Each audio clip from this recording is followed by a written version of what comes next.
Hello everyone, welcome to my channel and in today's topic we are going to discuss US debt. तो हम बहुत दिनों से news में रेगुलरली सुन रहे हैं कि यूएस डेट $33 ट्रिलियन हो गया है, $34 ट्रिलियन हो गया है। बट इसका हमें इंडियन मार्केट में क्या इम्पैक्ट है, हम should we be worried about it और नॉट।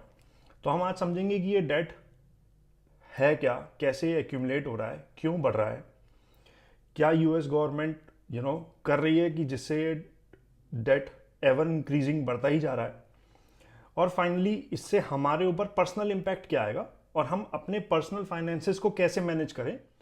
तो अगर आप मेरी स्क्रीन पे यहाँ पे देख पा रहे होंगे तो एक ये यूएस डेट क्लॉक है, इट्स अ डायनेमिक क्लॉक। तो आप देख रहे होंगे currently US debt $34 trillion and increasing है, डायनेमिक काउंटर है। और for example if I show you how world compares with the US debt, तो आफ्टर यूएस सेकेंड नंबर पे आता है China. So China has 14 trillion, Japan has 13 trillion, Germany has 3 trillion, UK 3 trillion, India France around the same ballpark. So Germany, UK, India, France lies in the same benchmark. And जो second highest है वो है China, और US का उससे भी double है, double से भी ऊपर है वुड से। तो अब हम डिस्कस करते हैं कि ये डेट को समझते हैं थोड़ा डीप में, और हम जाते हैं फिस्कल डेटा treasury.gov पे, जो यूएस की ही गवर्नमेंट की ही वेबसाइट है, और हम समझते हैं कि यार ये डेट डेफिनेशन से समझते हैं। तो एक ईयर में यूएस की कितना रेवेन्यू है और यूएस कितना स्पेंड कर रहा है। तो अगर वो स्पेंड ज़्यादा कर रहा है, उसका रेवेन्यू कम है, तो वो हर ईयर एक डेफिसिट जनरेट कर रहा है। एंड ईयर ऑन ईयर जब ये डेफिसिट एक्यूमुलेट होता जा रहा है, और यही फाइनली यूएस का डेट बन रहा है।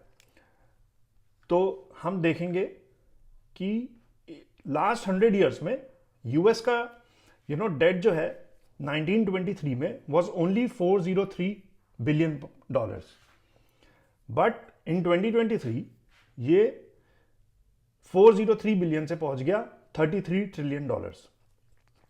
अब हम देखेंगे कि फॉर एग्जांपल फाइनेंशियल ईयर 2023 को कंपेयर करते हैं, तो गवर्नमेंट की रेवेन्यू थी 4.4 ट्रिलियन, स्पेंडिंग हुई 6.13 trillion. So that means $1.7 trillion का यूएस ने डेफिसिट जनरेट किया, और ये हमारा टोटल डेट में जाके ऐड हो गया।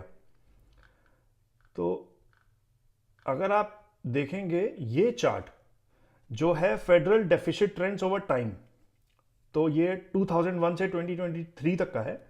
तो अगर आप देखेंगे पीक ईयर्स, तो पीक ईयर्स जो थे 2009 2010, सो ये वो ईयर्स थे जब हमारा फाइनेंशियल क्राइसिस हुआ था 2008 का।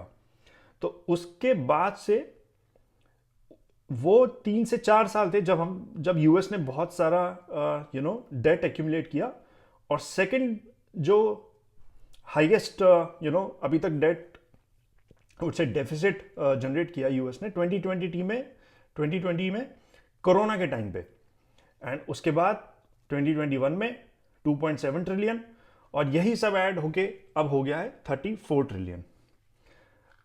अब हम समझते हैं इसमें एक और कॉन्सेप्ट कि अब हमने समझा कि इसमें रेवेन्यू कहाँ रेवेन्यू आ रहा है और यूएस गवर्नमेंट स्पेंड कर रही है, तो ये कहाँ से रेवेन्यू लाती है। तो जो सबसे ज़्यादा रेवेन्यू यूएस गवर्नमेंट का है वो है इंडिविजुअल इनकम टैक्सेस से, उसके बाद है corporate income, social security and medical taxes, and फिर कॉर्पोरेट इनकम टैक्सेस।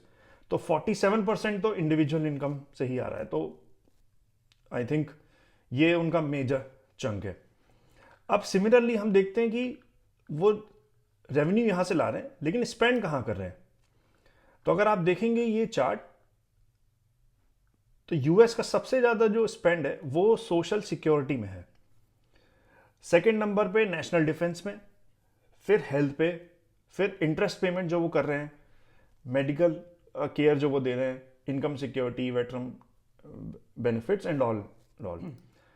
फिर हम आते हैं कि इस चार्ट पे जो हमें बताता है कि यार इनके पास डेट है, बट वो डेट ओ किसको करते हैं। तो वो दो कैटेगरीज हैं मेन, एक डोमेस्टिक होल्डर्स, एक फॉरेन होल्डर्स।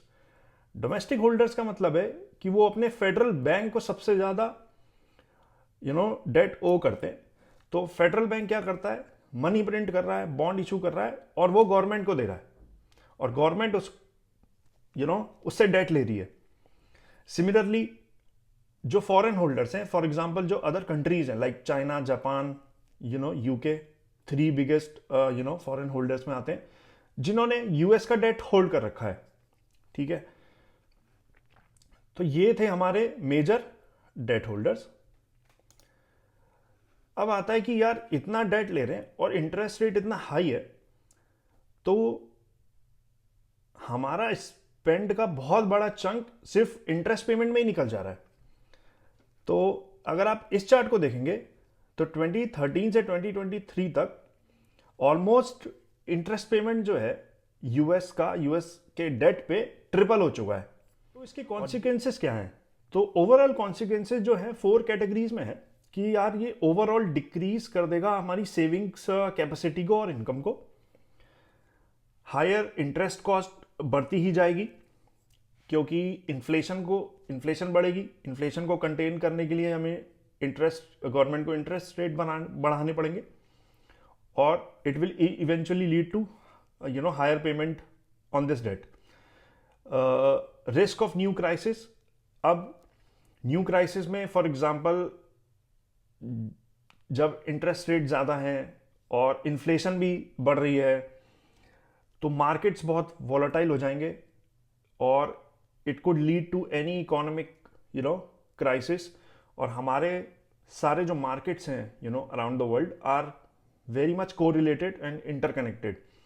तो इट डज नॉट मीन कि अगर यूएस में कुछ फाइनेंशियल क्राइसिस आता है तो it will not touch us in India, it will certainly touch us. Similar एक आर्टिकल है याहू का जिसमें वो बताता है कि इट विल लीड टू, अगर यूएस डिफॉल्ट करता है अपने डेट पे, तो मार्केट बहुत वॉलेटाइल रहेगा। It will lead to a greater instability in all the stock markets around the world.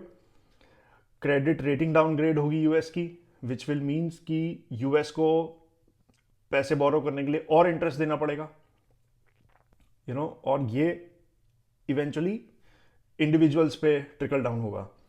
Economic recession और slow down, as we just discussed कि रिसेशन का बहुत बड़ा डेंजर रहता है इस सिचुएशन में। So the final question is, how do we connect this situation to our individual responsibility? हम as an individual क्या कर सकते हैं to eliminate or mitigate this risk?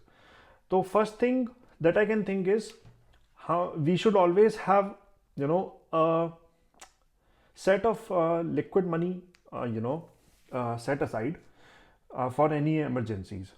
So that is, I think, a very very basic fundamental thing, right? कि आप अपने expenses को calculate करें और थोड़े महीने का जो आप लिक्विड कैश है उसको सेट असाइड करके रखें अपने पास। Second is very fundamental of course, diversification of your assets. तो हमारा पैसा किसी भी एक एसेट क्लास में नहीं होना चाहिए, ये सेकंड way है to mitigate any risk. And third is, I would say, to invest in ourselves, in our learning. Yeah, that's it. And thank you for watching, and see you in the next video.